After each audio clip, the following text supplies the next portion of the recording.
కృప ఉండాలి. కృప ఉండాలంటే ఏమి మనం చేయాలి? దేవుడు మనం అడిగి ఆయన ఇవ్వగలడా? ఇస్తాడు, ఖచ్చితంగా ఇస్తాడు, దాంట్లో సందేహం లేదు. ఆయన మాత్రమే ఆశ్చర్య కార్యాలు చేసే దేవుడు అన్న సంగతి ఎవరు కూడా మర్చిపోవద్దు. 72వ కీర్తన 18వ వచనం. 72వ కీర్తన 18వ వచనం. దేవుడైన యెహోవా ఇశ్రాయేలు యొక్క దేవుడు స్తుతించబడును గాక. ఆయన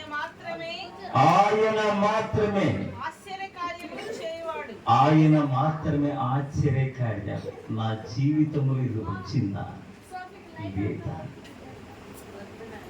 ఎంతలో చదువుకున్నా లేక ఎన్ని తెలివితేటలు ఉన్నా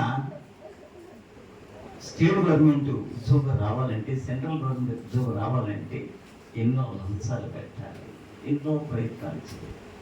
నా కళ్ళ ముందే ఇదే మధ్యలో ముసలి వారు కూడా అయిపోయారు, ఇంతకన్నా గొప్ప సరిగ్గా వారు. దాంట్లో సందేహం లేదు, ఉండకూడదు కూడా. ఫస్ట్ నుంచి కూడా ఏదో దేశం వెళ్ళినప్పుడు ప్రార్థన చేయడం జరిగింది. ఎప్పటి నుంచి కూడా శ్రీకాంత్కి నమ్మకం, నేనంటే నమ్మకం, నేనంటే దేవుడి మీద నాకు నమ్మకం. ఏ రకంగా అయితే ఇక్కడికి వచ్చారు, వచ్చిన తర్వాత హైదరాబాద్ వెళ్ళాలి, బ్రతుకు తెరువు కొరకు ఏం చేయాలి? ఏమంటే ఒకరోజు చెప్పాను, మందిరం రండి ప్రార్థన చేద్దాం. ఈ మందిరానికి వచ్చారు కదా, మందిరం రండి. భార్య భర్తలు పిల్లలు కూడా వచ్చారు.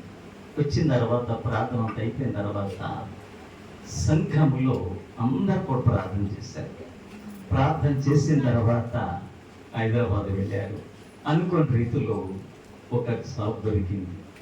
దొరికిన తర్వాత నేను చాలా సంతోషించాను, చాలా సంబరపడిపోయాను.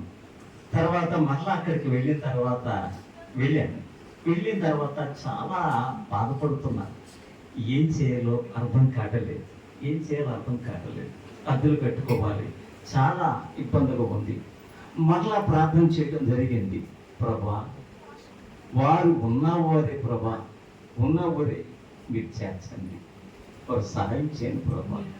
ఒకటే మాట చెప్పాను, తప్పకుండా మా మధ్యలో ఉండాలని చెప్పాను. కొన్ని రోజుల తర్వాత అనుకోని రీతిలో దేవుడు ఆశ్చర్య కార్యాలు జొన్నలగడ్డ చేర్చాడు. చేర్చిన తర్వాత మరలా అమ్మాయి ఎగ్జామ్ రాస్తుంది. రాసిన తర్వాత ప్రతిరోజు కూడా ప్రార్థన చేస్తున్నాను. ఇటు వచ్చినప్పుడు అది కూడా ప్రార్థన చేస్తూ ఉంటాను. ప్రార్థన చేసి 3 వారాలు ఖచ్చితంగా ప్రార్థన పెట్టండి. మీరిద్దరు కరెక్ట్గా ఉంటారా? పిల్లలు కూడా ఉంటారండి. సరే, 3 వారాలు ఖచ్చితంగా వారు కనీసం ఒక 10 నిమిషాలు 20 నిమిషాలు లేట్ అయినా కానీ కూర్చునేవారు. కుటుంబంలో ఒక ఇద్దరు ప్రార్థన చేస్తే ఎన్ని అద్భుత కార్యాలు జరుగుతాయో వాక్యం ద్వారా మనం నేర్చుకోవాలి. ఇద్దరితో కూడా ప్రార్థన చేపించేవాడిని, వాళ్ళతో పాటలు పాడించేవాడిని, ప్రార్థన చేసేవాడిని. ప్రసంగి గ్రంథంలో ఒకటి మనం చూస్తాం, 4వ అధ్యాయము 9వ వచనం. ప్రసంగి గ్రంథము 4వ అధ్యాయం 9వ వచనం. 4:9 ప్రసంగి.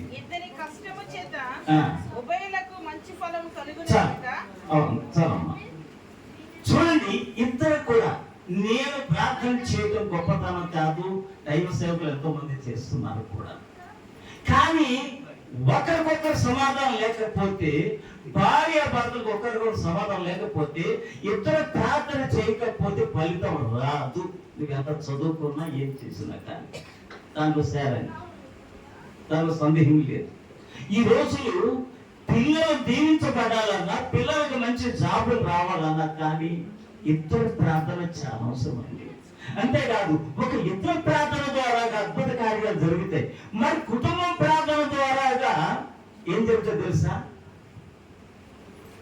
సృష్టి ఆగిపోతుంది ప్రార్థన చేస్తే, కుటుంబం మొత్తం కూడా ప్రార్థన చేస్తే. తెలుసా?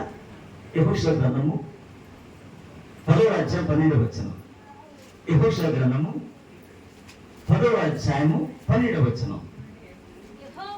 యెహోవా ఇశ్రాయేలీయుల ఎదుట అమోరీయులను అప్పగించిన దినమున ఇశ్రాయేలీయులు విడుచుండగా యెహోషువ యెహోవాకు ప్రార్థన చేసెను. సూర్యుడా నీవు గిబియోనులో నిలువుము, చంద్రుడా నీవు అయ్యోను లోయలో నిలువుము. ఎందుకని ఎక్కడ ప్రార్థిస్తాడు? 24:15 చూస్తే అదే అధ్యాయము. మీరు ఎవరేం చేసుకోండి, మీరు ఎక్కడైనా జరగండి, నేను నా కుటుంబం అంతా కూడా ఆయన మాత్రమే ఆరాధిస్తాం. చదవనది కూడా యెహోవాను సేవించుట దృష్టికి కీడని తోచినెడల మీరు ఎవరిని సేవించెదరో నది అద్దరిని మీ పితరులు సేవించిన దేవతలను సేవించెదరో అమోరీయుల దేశమున మీరు నివసించుచున్నారే వారి దేవతలను సేవించెదరో నేడు మీరు కోరుకొనుడి. మీరెవరిని సేవింప ఏం చేశారు? నేనును నా ఇంటి వారును యెహోవాను సేవించెదము. అందుకే నేను సృష్టి ఆగిపోయింది అక్కడ. ఈ రోజుల్లో నీ దరిద్రం పోవాలంటే, నీ స్వాదన పోవాలంటే, నీకున్న శీఘ్ర ప్రభావం పోవాలంటే ఖచ్చితంగా దైవ సేవకులు చెప్పినట్టు వినాలి. ఎందుకో తెలుసా? ప్రార్థన చేపించుకోగానే సరిపోలేదు, లోపడాలి, దేవునికి లోపడాలి. ఈ భార్య భర్త చేసిన పని ఏంటంటే నేను చెప్పినట్టు చేశాను. అక్కడ ప్రార్థన పెట్టించుకోగానే సరిపోలేదండి. కుటుంబం అంతా కూడా కూర్చోవాలి. నువ్వు ప్రార్థనలు కూర్చోవమ్మా, నేను తర్వాత వస్తానంటే కుదరదు. అక్కడ ఆ దరిద్రం అట్లా ఉంటుంది, ఆ బలహీనత అట్లా ఉంటుంది. వీళ్ళు చేసిన గొప్ప పని అయితే నాకు నచ్చింది ఏంటంటే, చాలా చక్కగా, చాలా కృప ఉందండి. వారు ఖచ్చితంగా వారు అంత చదివిరా కానీ, నేను 1.5 చదివినా కానీ వారు నా మార్కులో పడ్డారు. ఎందుకంటే తెలుసా? ఏం జరిగింది? 1.5 పర్వసం. ఒక దైవ సేవకుడికి నీవు లోబడటం వల్ల, ఎందుకని ప్రార్థన ఎందుకు చేపిస్తున్నారు? బాగుపడాలని. ప్రార్థన చేపించుకోవడం కాదు, ప్రార్థన చేయాలి. ఇద్దరు ప్రాంతాలు. నీ బిడ్డలకి ఏదైనా తేడా ఉందా? భార్య భర్తలకి నీరు కాచాలి. వాళ్ళు చేసే పడాలి. మరి మీరేంటి? సేవకుల ద్వారా కాదండి వచ్చేది, సేవకుల ద్వారా వచ్చేది. ఒక మాట మనము చూద్దాం. మత్తయి సువార్త 10వ అధ్యాయం 12వ వచనం. మత్తయి సువార్త 10వ అధ్యాయం 12వ వచనం.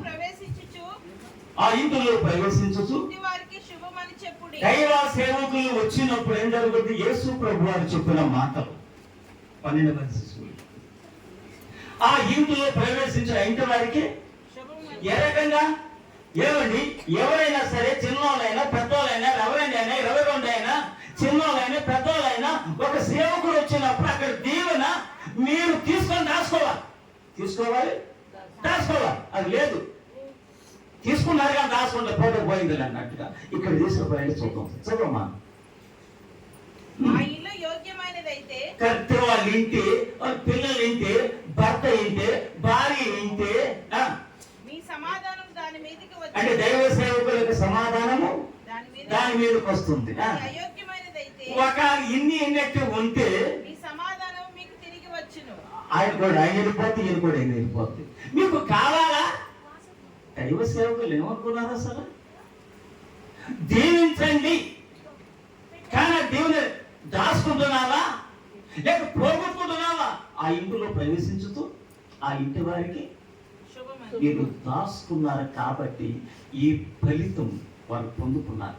అంతేకాదండి, ఎంతో అసలు ప్రార్థన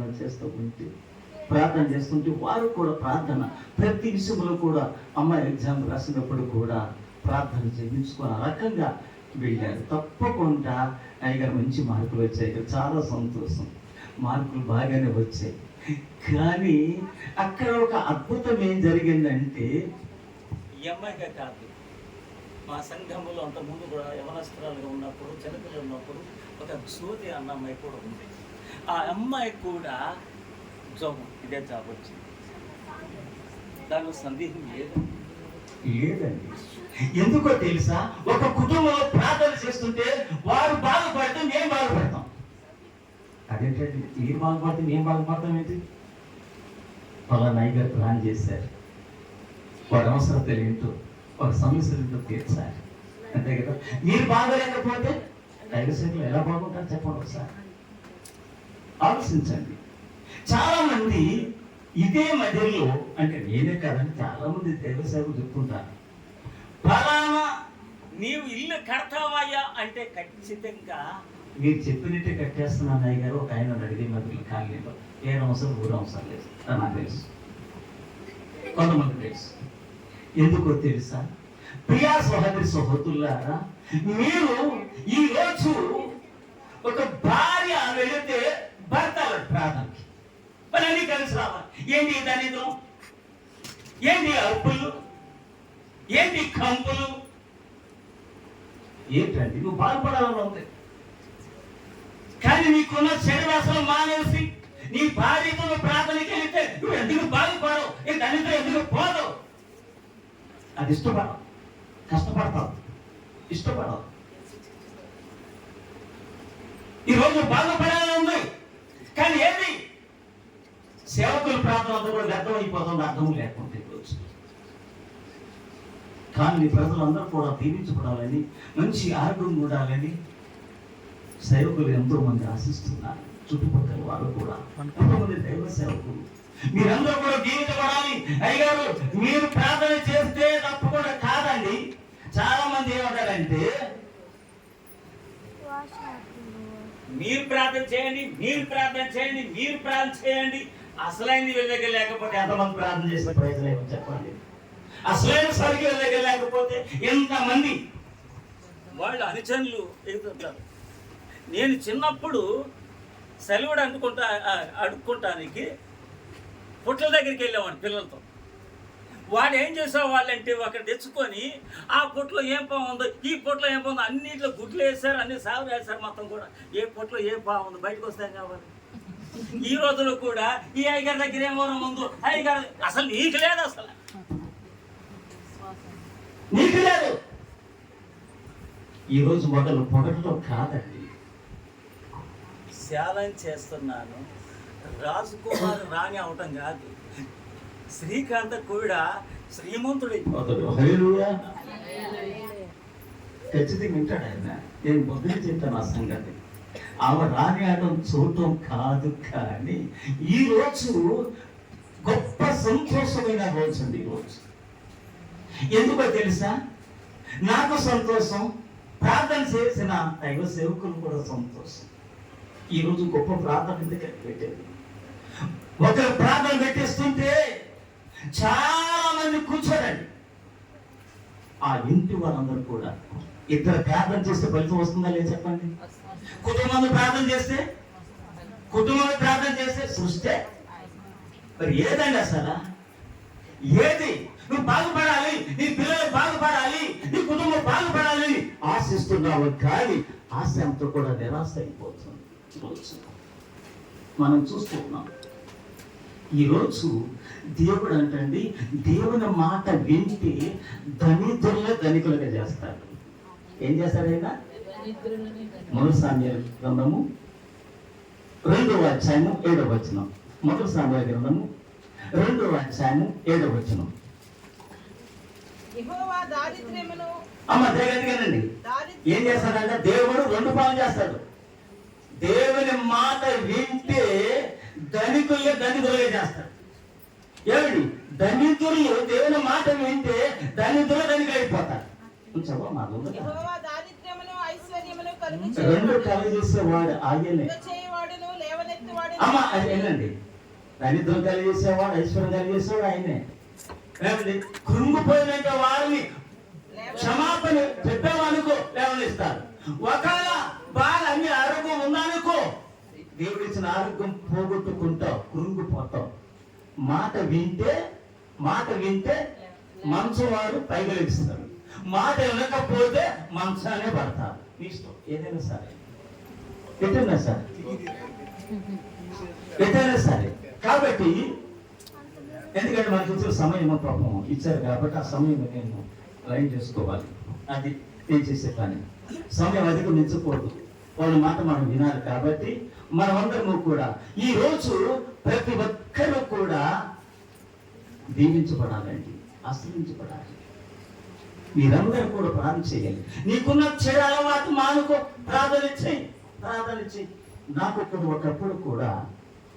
కూడా చెడు అలవాటే. నేను విజయవాడ అధిసింగనగర్లో ఉన్నప్పుడు నేను కూడా త్రాగేవాడిని, చాలా దోషపడేవాడిని, చాలా చేసేవాడిని. దైవ సేవకులు ఇక నా భార్య ప్రార్థనకు వెళుతుంది, నేను వెళ్ళట్లేదు. అన్ని అలవాట్లు నాకున్నాయి. సిగరెట్లు తాగుతాను, సొట్లు తాగుతాను, అన్ని తాగేస్తాను. కానీ ఎప్పుడైతే దైవ సేవకుడు మాట విన్నామో, ప్రార్థనకి వెళ్తాం ప్రారంభం చేశాము, వెళ్ళిన తర్వాత దేవుడు ఒక ఉన్నతమైన స్థితిలో పెట్టాడు. ఒక సేవకుడు కూడా తయారు చేశాను. నువ్వు ఉన్న స్థానంలోనే ఒకే ఒక మాట చెప్పి నేను ముగించేస్తాను. దయచేసి మార్కు సువార్త, యోహాను సువార్త 5వ అధ్యాయము 6వ వచనం. 5వ అధ్యాయము 6వ వచనం. యేసు వాడు పడి ఉండగా చూసి ఆ స్థితిలో ఉన్నాడని తెలిసి ఏమన్నాడు అక్కడ? నువ్వు బాగుపడాలనుకుంటున్నావా, స్వస్థత పొందాలనుకుంటున్నావా?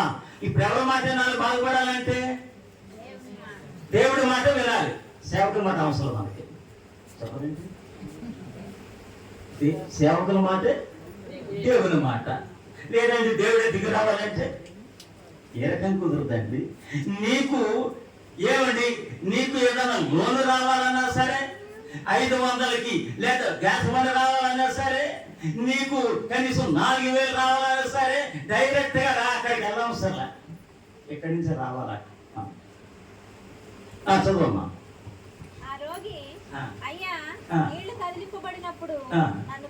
అంటే చాలమ్మా. యేసుక్రీస్తు వారు ఏమంటున్నారంటే, నువ్వు బాగుపడాలనుకుంటున్నావా? అప్పటికి దళితులు ఎన్ని రోజులు ఉన్నాడు దళితుల కంపులో? 38 సంవత్సరాలు అదే దాని ద్రవం పట్టింది. ఈ రోజులు ఎన్ని సంవత్సరాలు పట్టిపోతే ఒక్కొక్క కుటుంబానికి. యేసు మాట వింటే లేస్తావు, బాగుపడతావు. నీ కుటుంబం తెలుసా, ఎవరి సొమ్ము మీద మనం ఆశించకూడదు. నేను ఒకటే చెప్తాను. ఒకప్పుడైతే చూడండి, భర్త సంపాదించింది అమ్మగారింటికి వెళ్ళకూడదు, జాగ్రత్త. అమ్మగారు సంపాదించింది భర్త ఇంటికి రాకూడదు బాగుపడాలంటే. మరి ఎవరు సంపాదించింది కావాలి? మనం సంపాదించింది మనకి దీవెన. విత్తనం వేసి 100 ఒక విత్తనం వేస్తే 100 ఫలం ఎవరు పొందుకున్నారు? నువ్వు అక్కడ అత్తగారు ఇచ్చిన ప్రయోజనం లేదు. ఏమండి, కుటుంబంలో చాలా మంది ఏం చేస్తుంటారంటే, వీళ్ళకి బాగలేదు వారసాన్ని కాదండి, మనం సహాయం చేయొచ్చు. కానీ ఎవరి సొమ్ము మీద మనం ఆశించకూడదు, ఆశించరాదు కూడా. దేవుడు ఇచ్చేది మనకు కావాలి. దేవుడు ఇచ్చేదనుకో, దేవుడు ఎలా ఉంచుతాడంటే మనల్ని ఇలా ఉంచుతాడు. చెప్పండి ఒకసారి, ఇలా ఉంచుతాడు.